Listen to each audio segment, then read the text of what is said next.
کہ جب حکم آ جائے تو پھر حکم ماننا ہے، ادب. اور اس بات پہ ہمارے طالب علم بڑے پکے ہیں. مرید آج کل کے اس مسئلے میں بڑے کہتے ہیں صاحب نے خود کہا ہے کہ خیر صلاح ہے. انہوں نے خود کئی دفعہ کہا ہے جی تسی بڑے سیانے ہو، تانوں مطلب دی گل دی سمجھ جلدی لگتی ہے. انہوں نے خود کہا ہے کہ ٹائم ہو تو آیا کرو.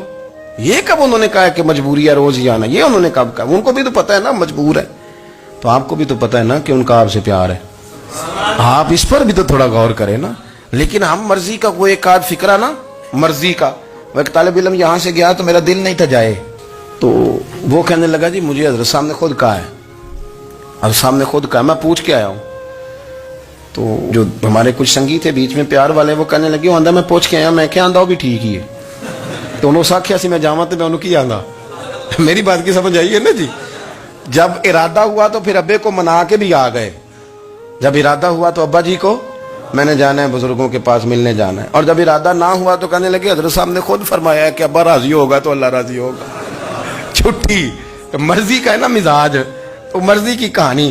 تو میں الحمدللہ مجھے تھوڑا سا پتہ ہے، ویسے بھی اپنے بال بچے کا پتہ ہوتا ہے. ہیں جی کی آندے نے پیداندی کے جیندے سال ہی ویکھی دے نے. مجھے بھی پتہ ہوتا ہے کہ آج کہاں کہاں کس کس انداز میں کیا کیا کہانی ہے، کہاں کہاں کیا سٹوری ہے. تو کبھی کبھی یہ سارا پیار ہی ہے، یہ بھی سارا اس میں بھی پیار ہی ہے. پتہ چل جاتا ہے کہ کل کہاں سے بات کر رہا تھا اور آج بات کہاں کر رہا ہے. یہ اپنا اپنا مزاج ہوتا ہے نا، اپنی طبیعت کے مطابق چلنا ہے. سنا یہی ہے کہ الامر فوق الادب، کہ جب حکم مل جائے تو پھر ادب نہیں کرنا، پھر حکم پہ. پر حضرت صدیق اکبر نے نرالا ہی کام کیا. حضور سید عالم صلی اللہ علیہ وسلم ایک صلح کرانے گئے، فرمایا میں دیر سے آیا تو جماعت کرا لینا. عصر کی نماز کا وقت ہو گیا، سیدنا بلال حبشی نے اقامت پڑھ دی. صدیق اکبر مصلی پہ کھڑے ہو گئے.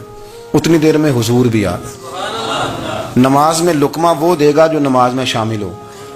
ٹوٹیوں پہ کھڑا بندہ لقمہ نہیں دے گا، پہلے وہ آ کے اللہ اکبر کا شامل ہو پھر لقمہ دے. حضور آئے، صحابہ نے ہاتھوں پہ ہاتھ مارنے شروع کیے، اطلاع کر رہے ہیں کہ لوگوں حضور آ گئے.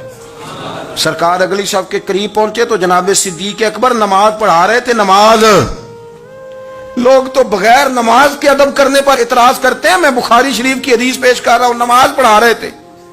انہیں پتہ چل گیا نا حضور آئے ہیں، تو ایک قدم نماز سے پیچھے ہٹا لیا. نماز پڑھا کہ میں تے ول ویکھاں، او مینوں کعبہ بھول گیا آئی. ہن بھول گئیاں نہیں سب صوم صلاتاں، اکو یار دا فکر پیا آئی. حضرت صدیق اکبر نے ایک قدم پیچھے ہٹایا تو حضور نے فرمایا ابو بکر پڑھاؤ نماز. پھر دوسرا قدم پیچھے ہٹایا تو فرمایا پڑھاؤ نماز. تیسرا قدم پیچھے ہٹایا.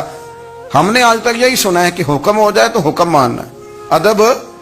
اور ہمارے ہاں یہی ہوتا ہے، پھر لوگ حکم ہی مانتے ہیں، پھر ان کو ادب بھول جاتا ہے. لیکن جناب صدیق اکبر 3 دفعہ حکم آیا پر پیچھے ہٹ گئے. حضور مصلی پہ گئے، نماز پڑھائی.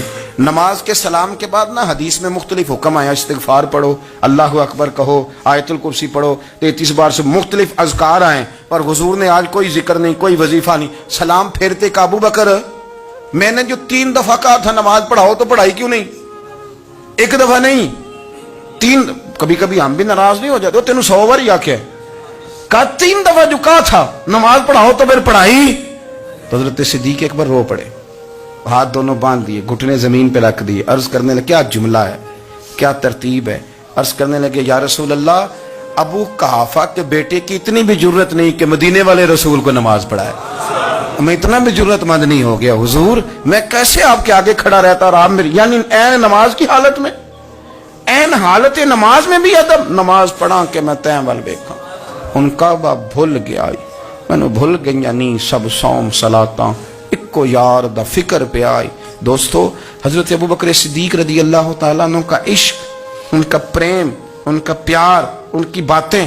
ایک دن نا حضور کے وصال کے بعد اچانک نہ اس طرف جا رہے ہیں، خاصے مسجد سے دور چلے گئے.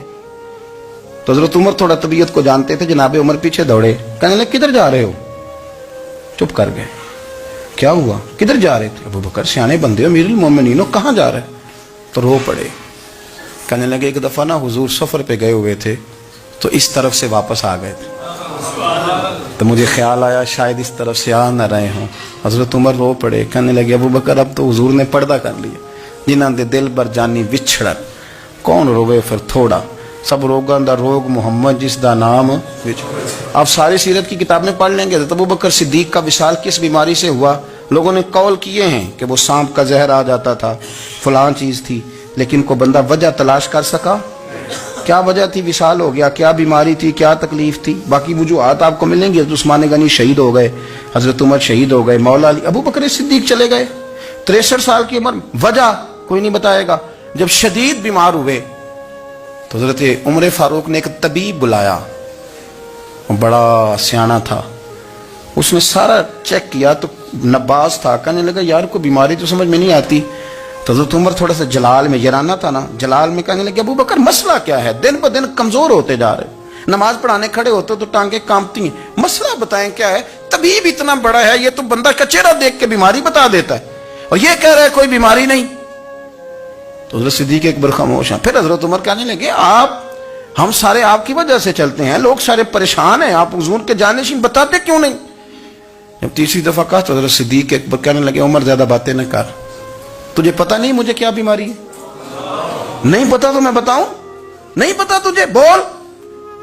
تو جناب عمر رو پڑے، کہنے لگے ابو بکر مجھے پتا ہے، آپ کا دیدار کے بغیر کام نہیں چلتا. وقت نا لمبا ہو گیا، چر ہو گیا، میں ترلے لیندیاں کدی موڑ میرے ول واگا، خواب میری وچ ایک وار دیاں میں میں ساری عمر نہ جاگا.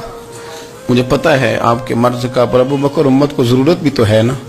تو حضرت صدیق ایک بار کہنے لگے بس ہو گئی ہے، اب میری وصیت یاد رکھنا، جب میں دنیا سے جاؤں تو اٹھا کے میرا جنازہ قبر رسول پہ لے جانا، اور پہلے پوچھ لینا کہ ابو بکر حاضر ہے، اجازت ہو تو مجھے دفن کر دینا، ورنہ جنت البقیع میں. تو لوگ کہتے ہیں ابھی جنازہ ہی رکھا ہی تھا کہ دروازہ اندر سے خود بخود کھل گیا، اور آواز آئی اب دیر نہ کرو، محبوب کو محبوب کے ساتھ ملا دو.